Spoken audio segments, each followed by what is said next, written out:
Welcome to Buffzone. I'm Kyle Ringo. This is Neill Woelk. We're here at the Coors Events Center before the meeting with Nebraska. We're going to talk a little football recruiting, signing days next week. Neill, have you been paying attention to football recruiting, or are you too busy with basketball? I've been paying enough attention to know that there's probably less buzz about this Colorado recruiting class than probably in quite a while. I'll say that. I mean, maybe since Dan Hawkins' first year when he came in and had to, scrape together a class at the last minute. But the thing that strikes me about this class is that it just isn't striking many people. Yeah, that is the buzz about this class, is that there is no buzz. Right. There's a lot of guys who, are either low rated, 1 stars, 2 stars, a lot of 3 stars actually, but some of these guys kind of off the radar a little bit. Maybe guys who you might consider like 3rd or 4th options and stuff. This isn't the 2008 class when he had 8 4 or 5 star guys in his recruiting. No, it's not even close. And what it looks like to me is it looks like a class that they're trying to fill a lot of needs. They're trying to go and get guys that they think will fill the holes in their team, and they're getting guys that are willing to come here. And right now, let's be honest, this is not one of the most attractive places in the Big 12 to play football.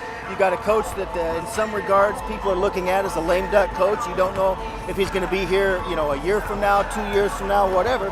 So it's hard to convince kids to come here. The thing I do like about this class, and you said it, there's relatively a dozen 3-star kids. Now 3-star kids are the kids that can develop into really good players or that can turn into be duds.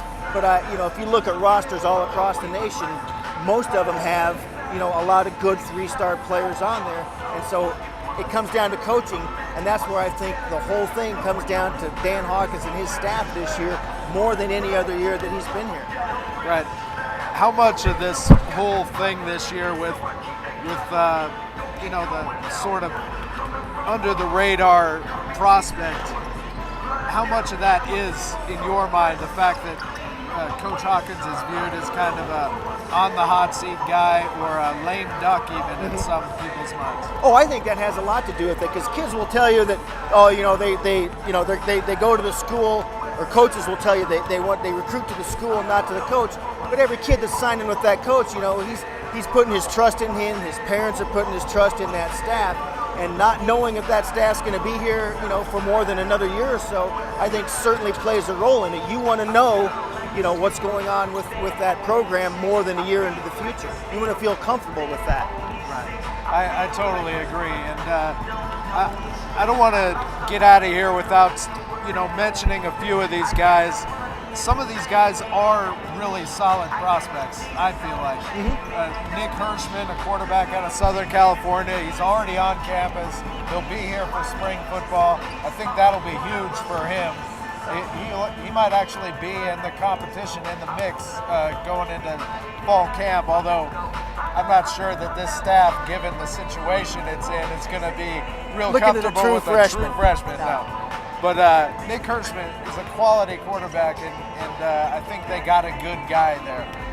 They have some other under-the-radar guys, and these are guys who, in some respects, with some of them, it's going to depend on whether or not they get through into school. Every year there's those academic questions or whatever, but they got a running back out of New Jersey. His name's Tony Jones.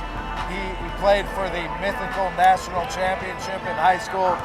He's a good guy, a little bit undersized. I mean, he's more in the mold of Rodney Stewart, Brian Lockridge than Darryl Scott or Chris Brown or whatever. They got a defensive end out of Southern California named Shadera Uzo-Daribi.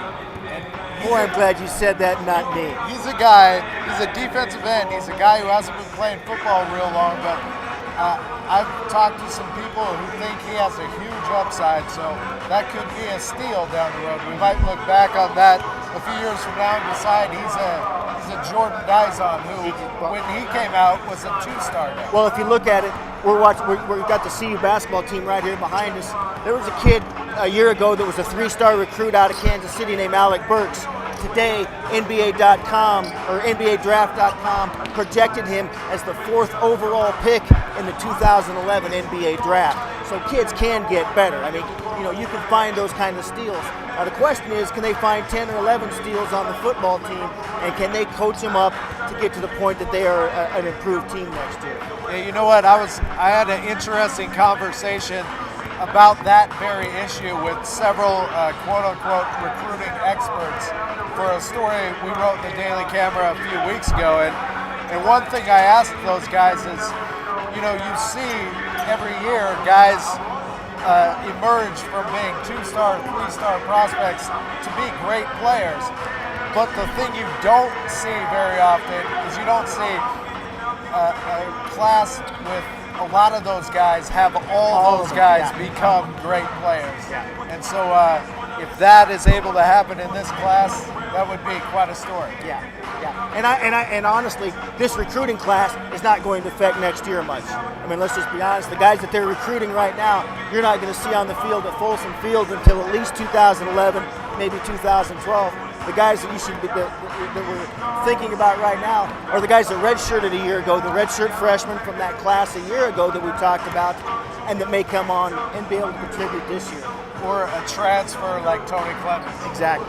I think there is a chance for a couple of guys at a couple of need areas who might get some playing time.